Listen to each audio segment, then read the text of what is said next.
My name is Seada. I'm a weaver. I use my thread to tell the stories, great and small, of our people. Stories like the one about a child who saved our valley. The story of my son, Eqqo.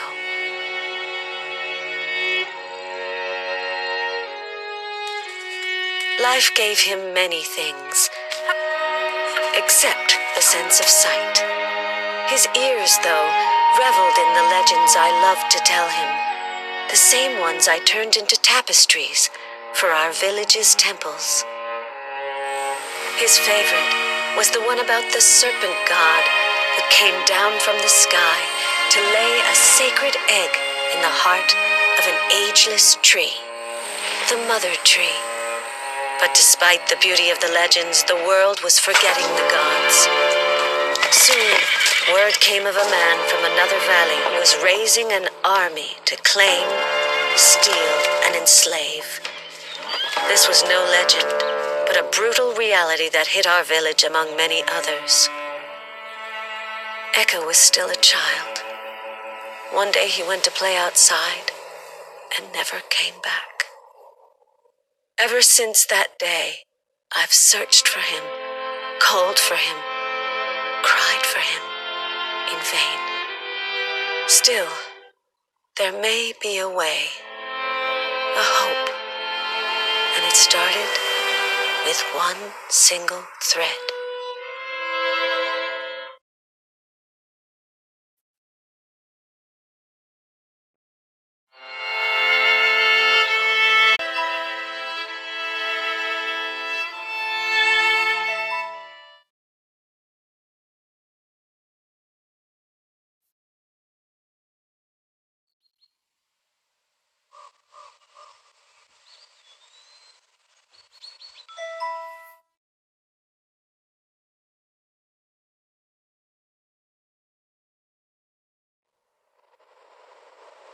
Somewhere, Eqqo was dreaming, and the stars, who are the daughters of the night, knew it. From up here we see everything, they said. Weave the bond that unites us, and we'll lead you to your son.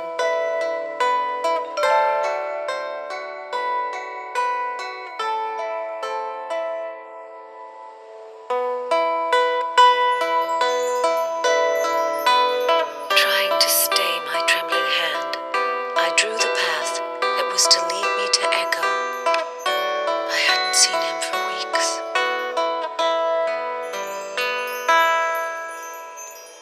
It was my face. Eqqo was dreaming of me at this very moment. My son, my love. One star was enough, and your story would start.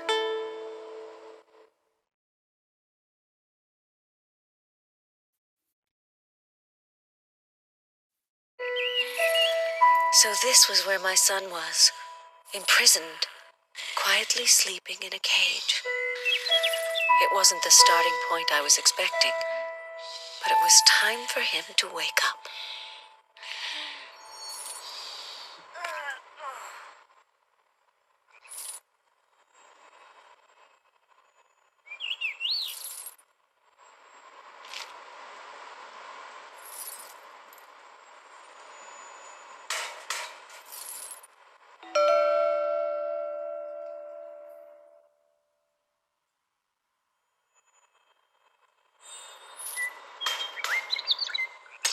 Who could have trapped him?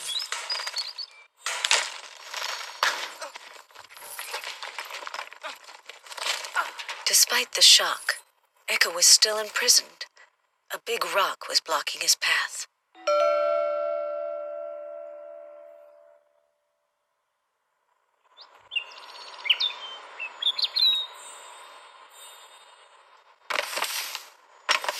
As the teller of this story, I had some small power over this world.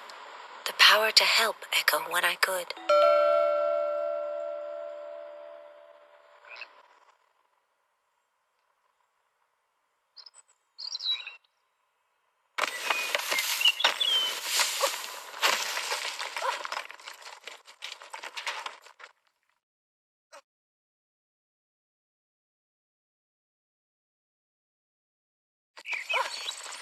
A rolling stone gathers no moss, but it easily catches bumps.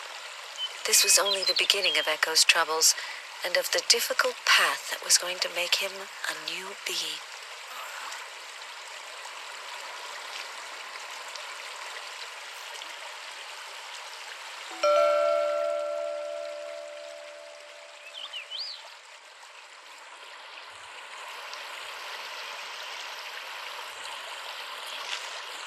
That star had invited itself into my story. So much the better. It would most likely have a role to play in it.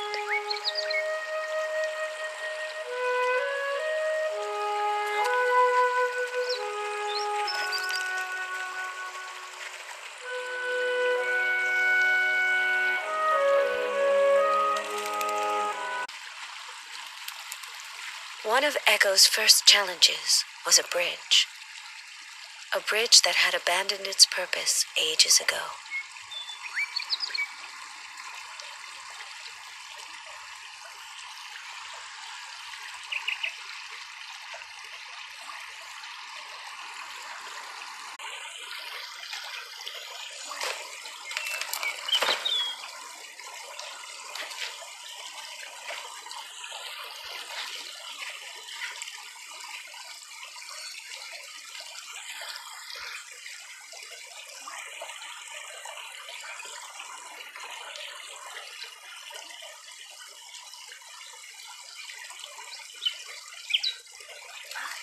The star, at least, seemed to know where it was going, and Eqqo only had ears for it.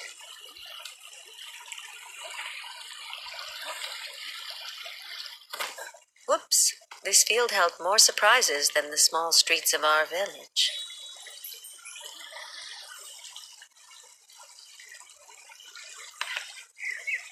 The valley had put on her finest spring garments, but Eqqo only seemed to care for the star. Where was it taking him?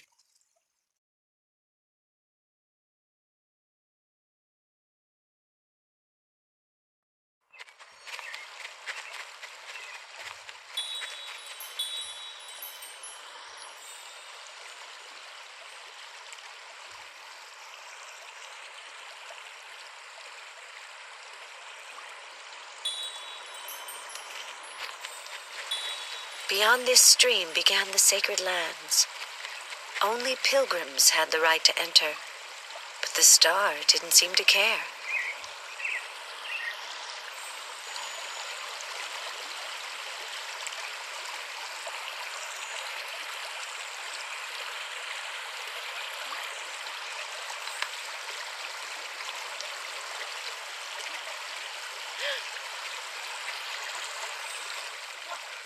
You shall not pass, the bridge seemed to say.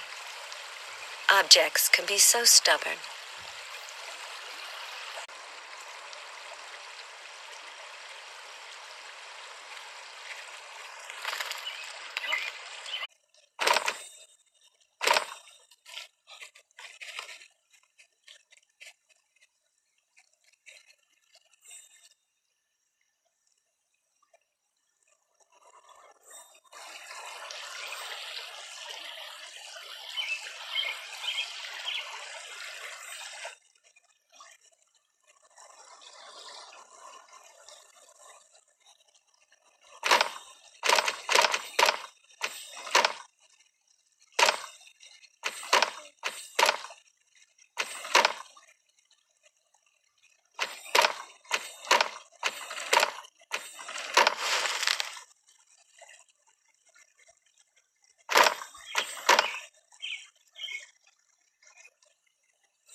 In the fresco, a pilgrim placed their hand into the sculpture's mouth, a trial of trust.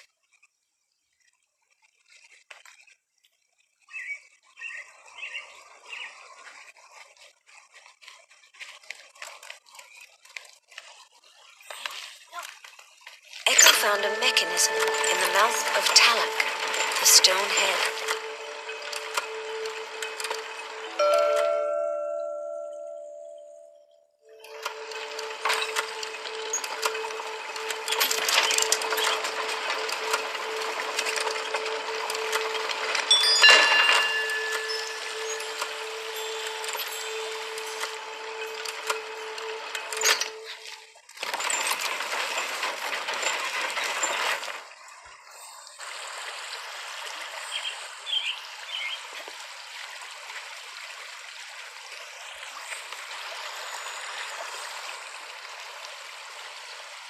This is how, 1 century later, a freshly hatched pilgrim was about to tread upon the sacred ground.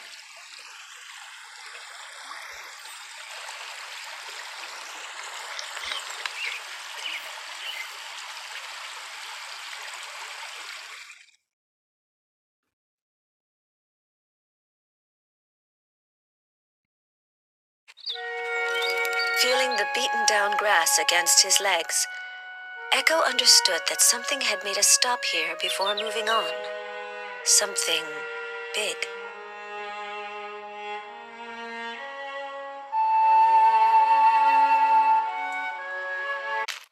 A long time ago, in a peaceful valley on a spring evening, a star descended from the sky, and from the sky to the mountains, and from the mountains to the ground, whose grass was too dry. It slipped like the murmur of a mother in the ear of her child.